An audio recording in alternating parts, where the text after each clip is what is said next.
નમસ્કાર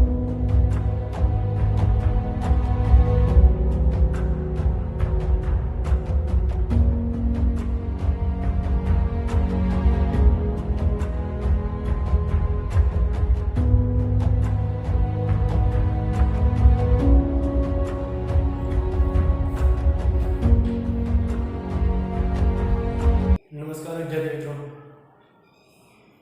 ફરી એકવાર મારી યુટ્યુબ ચેનલમાં આપ સર્વે વિદ્યાર્થીઓનું હાર્દિક સ્વાગત છે. આજે આપણે રેખાઓ અને ખૂણાઓ પ્રકરણમાં આગળનો એંગલનો પ્રકાર, આગળની એંગલની જોડનો પ્રકાર એટલે કે આછન્ન કોણ. આપણે બે પ્રકાર જોઈએ, કોટી કોણ અને બીજો પ્રકાર જોયો આપણે પૂરક કોણ. તો બંને પ્રકારમાં શું હતું તો કે કોઈ પણ બે એંગલ કોટી કોણની કે પૂરક કોણની જોડ ક્યારે હોઈ શકે તો કે જો તે બે એંગલના માપનો સરવાળો 90 અંશ મળે તો કોટી કોણની જોડ બને. અને જો તમે બંને એંગલના માપનો સરવાળો 180 અંશ મળે તો તે બંને એંગલને એકબીજાના પૂરક કોણ કહેવાય અથવા પૂરક કોણની જોડ મળે.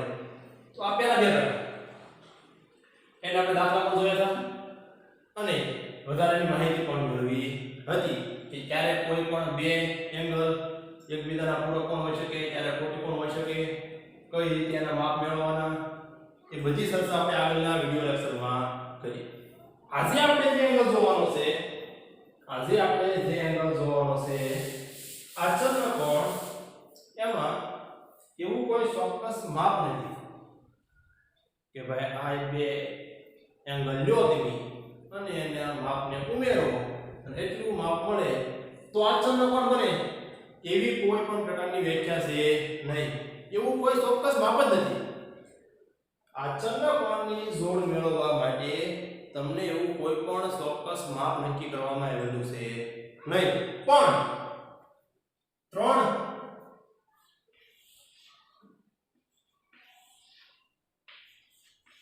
કોઈ પણ બે એંગલ લ્યો અને જો એમાં ત્રણેય વસ્તુ હરખી હોય, એ ત્રણ બાબતને અનુસરે તો તે બંને એંગલને એકબીજાના આછન્ન કોણ કહી શકાય, નહીંતર કહી શકાય નહીં. આછન્ન કોણ અને માપ બંનેમાં કોઈ સમાનતા છે નહીં. આછન્ન કોણની જોડ મેળવવાની હોય તો એમાં એંગલના માપને ધ્યાનમાં લેવામાં આવતા છે નહીં. કોઈ પણ માપના એંગલ આછન્ન કોણની જોડ હોય શકે. ખાસ જુઓ, કોઈ પણ બે ખૂણા આછન્ન કોણ ક્યારે હોઈ શકે તો આપણે ભણી ગયા ખૂણો અથવા એંગલ તો એંગલ કઈ રીતે બનતો હતો ભાઈ તો કે એક સામાન્ય ઉદ્ભવ બિંદુમાંથી બે કિરણો ઉદ્ભવે તો શું બનાવે ભાઈ, ખૂણાની રચના કરે.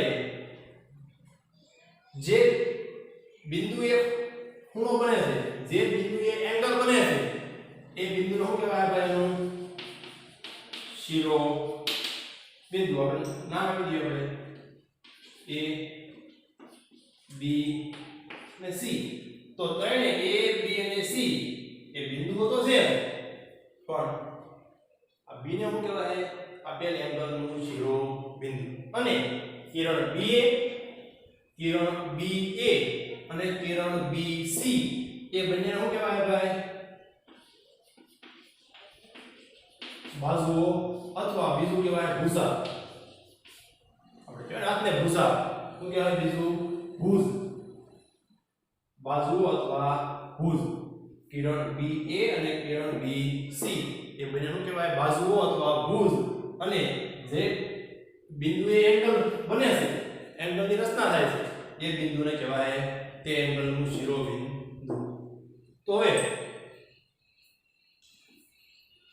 જ્યારે આચ્છન્ન કોણની રચના કરવાની થાય અથવા આચ્છન્ન કોણ છે કે નહીં તે નક્કી કરવાનું થાય તો સૌથી પહેલા શું જોવાનું તો કે સૌથી પહેલા બંને એંગલનું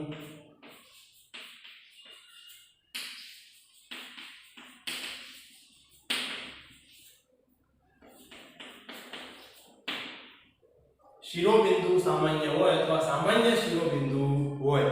બંને એંગલનું જે શિરોબિંદુ છે એ એક સરખું બે એંગલ બને અને એ બંને એંગલનું જો શિરોબિંદુ એક જ હોય એટલે કે સામાન્ય શિરોબિંદુ હોય અથવા શિરોબિંદુ સામાન્ય હોય તો તેને આચ્છન્ન કોણ કહી શકાય. આવી ત્રણ શરતો છે. જો એ બંને એંગલ ત્રણેય શરતોનું પાલન કરે તો તે બંને એંગલની જોડ આચ્છન્ન કોણની જોડ બને. પહેલું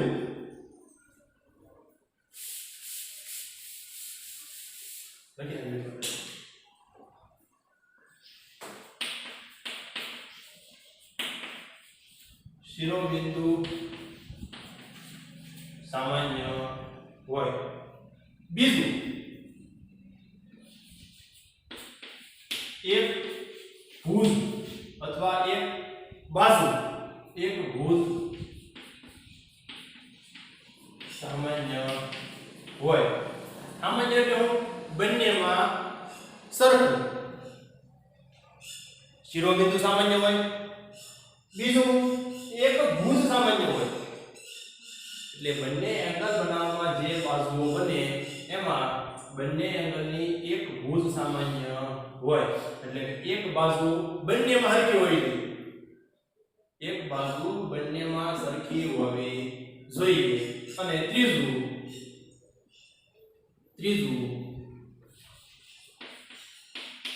અલગ પડતી બાજુઓ એ સામાન્ય ભુજની સામસામેની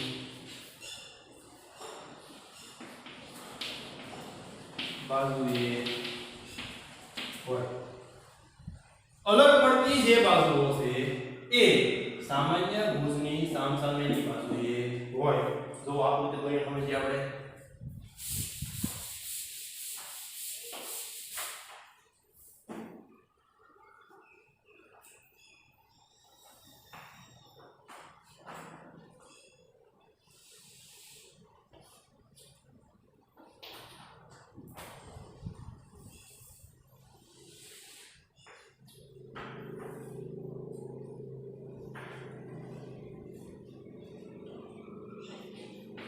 A B C અને D. તો આમાં આપણે ખૂણો A B C અને ખૂણો C B D. તો આ બંને એંગલ આચ્છન્ન કોણની જોડ કહી શકાય. હવે તમને કીધું હોય કે આકૃતિમાં ખૂણો A B C અને ખૂણો C B D બંને આચ્છન્ન કોણની જોડ છે કે નહીં. ત્રણ શરતો યાદ રાખજો. પહેલી શરત કઈ? બંને એંગલનું શિરોબિંદુ સામાન્ય હોય. બીજી શરત કઈ? બંને એંગલમાં એક ભુજ સામાન્ય હોય. બંને એંગલમાં એક ભુજ સામાન્ય હોય. અને ત્રીજી શરત કઈ? અલગ પડતી જે બે બાજુઓ છે, અલગ પડતી જે બે ભુજ છે એ સામાન્ય બાજુની સામસામેની બાજુએ હોય. એટલે કે સામાન્ય ભુજની એક બાજુનો બે અલગ અલગ બાજુએ હોવી જોઈએ. જોવો હવે ખૂણો A B C, ખૂણો ABC, ખૂણો CBD. તો આમાં શિરોબિંદુ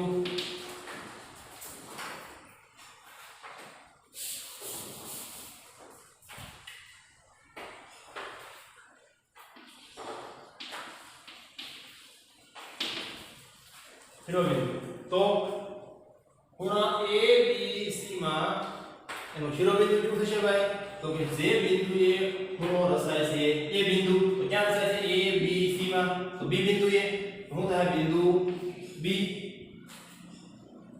એંગલ CBD તો CBD તો ત્યાં છે ખૂણો ભાઈ B શું થશે એનું શિરોબિંદુ તો બેમાં BB પહેલી શરત તો શિરોબિંદુ સામાન્ય હોય જે સામાન્ય ભાઈ તો કે આ તો પહેલી શરત અનુસરે છે બીજી શરત એક ભુજ સામાન્ય હોય તો પહેલા તો બેની ભુજ લખી નાખો ખૂણો ABC એમાં ભુજ કઈ તો આમાં કઈ થાય BA કિરણ BA અને બીજી ભુજ કઈ થાય કિરણ BC એટલે બીજી ભુજ કિરણ BC ખૂણા CBD માં જો એક ભુજ કઈ થાય કિરણ BC અને કિરણ BD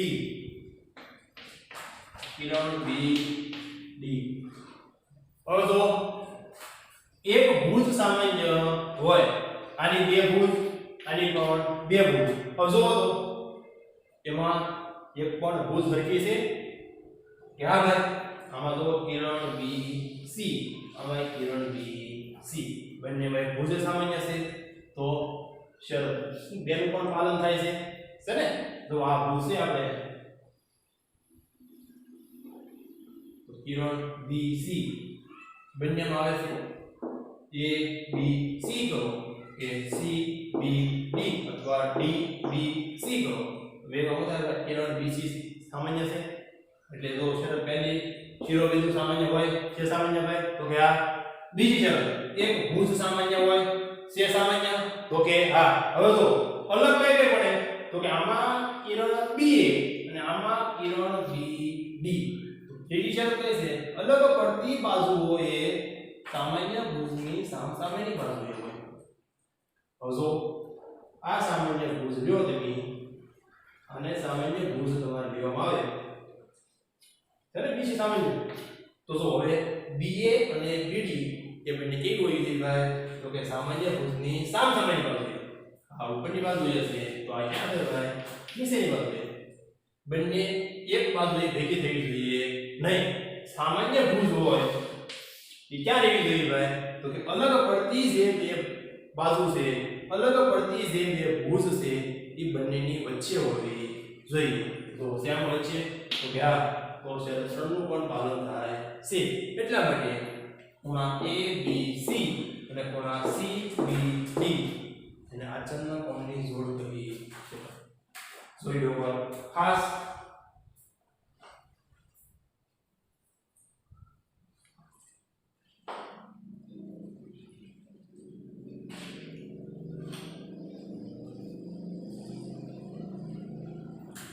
ખાસ ત્રણે નિયમો યાદ રાખવાના ત્રણે શરતો ખાસ યાદ રાખવાની છે શિરોબિંદુ સામાન્ય હોય એક ભુજ સામાન્ય હોય અને અલગ પડતી બાજુઓ એ સામાન્ય ભુજની સામસામેની બાજુએ હોય તો એવા ખૂણાની જોડને આચરણના કોણની જોડ કહી શકાય આ જોઈ લો બરાબર છે હવે આમાં તો વિચારો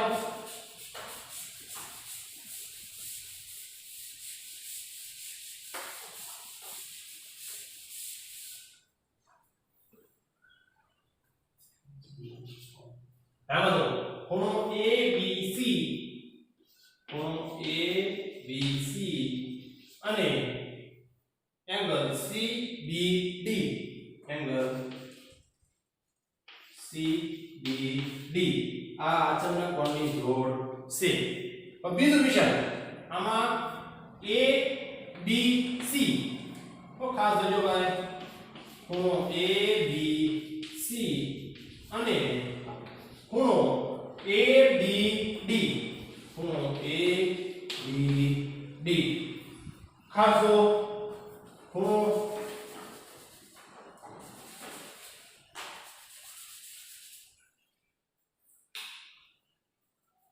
એંગલ ABC, જો ક્યાં સામો ખૂણો આવ્યો સામો ભાઈ, તો એક ખૂણો અને એંગલ ABD, કયો એંગલ છે ભાઈ, આખો એંગલ છે થાય ને, ABC અને એંગલ ABD કીધું આપણે, એંગલ ABC અને એંગલ ABD બંને આછળના કોણની જોડ છે કે નહીં તે કહો. સીધું વિચારવાનું, ત્રણ શરતો છે, જો ત્રણેય શરતોનું પાલન થાય તો તે બંને એંગલની જોડને આછળના કોણની જોડ કહી શકાય. વિચારો, પહેલી શરત કઈ થાય તો કે બંનેમાં શિરોબિંદુ સામાન્ય હોવું જોઈએ. વિચારો, A B C કયો બિંદુ શિરોબિંદુ થાય ભાઈ, B, A B D કયો બિંદુ થાય શિરોબિંદુ B, તો પહેલી શરતનું પાલન થાય છે. શરત નંબર 2, એક ભુજ સામાન્ય હોવી જોઈએ. હજો ખૂણો ABC એમાં ભુજ બે કઈ થાય ભાઈ, તો કે કિરણ AB અને કિરણ BC થાય ને, કિરણ ખાસ યાદ રાખજો, કિરણને જ્યારે દર્શાવવામાં આવે ત્યારે હંમેશા પહેલું બિંદુ અંત્ય બિંદુ હોવું જોઈએ. કિરણ B અને કિરણ BC, કિરણનું ઊંધું નામ આપી શકાય નહીં. ઊંધું નામ આપો તો ઉપરની નિશાની પણ ઊંધી કરવી પડે. કિરણ BA અને કિરણ BC, બીજો એંગલ જો છે ABD, એટલે ABD એમાં શું થાય, કિરણ BA અને કિરણ BD. તો જો કિરણ BA અને કિરણ B, કઈ શરત બીજી, એક ભુજ સામાન્ય હોવી જોઈએ. તો આમાં એક ભુજ સામાન્ય છે એટલે શરત 1 અને 2 નું પાલન થાય છે. હવે ત્રીજી શરત, અલગ પડતી બાજુઓ એ સામાન્ય ભુજની સામસામેની બાજુએ હોય. આમાં તો સામાન્ય ભુજ કઈ છે ભાઈ, BA, એટલે કઈ ભુજ થઈ, BA, આ ભુજ થઈ ને. હવે અલગ પડતી બાજુ કઈ થઈ, તો કે BC અને BD. હવે જો આ ભુજ અલગ પડતી છે, આ ભુજ સામાન્ય ભુજ છે, અલગ પડતી બે બાજુઓ કેવી છે ભાઈ, એક તો ભેગી થઈ છે. હવે ચાઈ ભુજ નહીં, તો સામાન્ય ભુજ અલગ પડતી બે બાજુઓ સામાન્ય ભુજની સામસામેની બાજુએ છે નહીં, એટલે શરત 3 નું પાલન થતું નથી. તો ત્રણેય શરતનું પાલન થાય નહીં તો એને આચરણના કોણની જોડ કહી શકાય નહીં. તો આમાં સામાન્ય શિરોબિંદુ છે તો કે આ એક સામાન્ય ભુજ છે તો કે આ પણ સામાન્ય ભુજ એ અલગ પડતી બે બાજુઓની વચ્ચે નથી. ક્યાં છે, એક બાજુ આવી ને, તો આને ખૂણા ABC અને ABD ને આચરણના કોણની જોડ કહી શકાય નહીં. ખાસ જોઈ લો.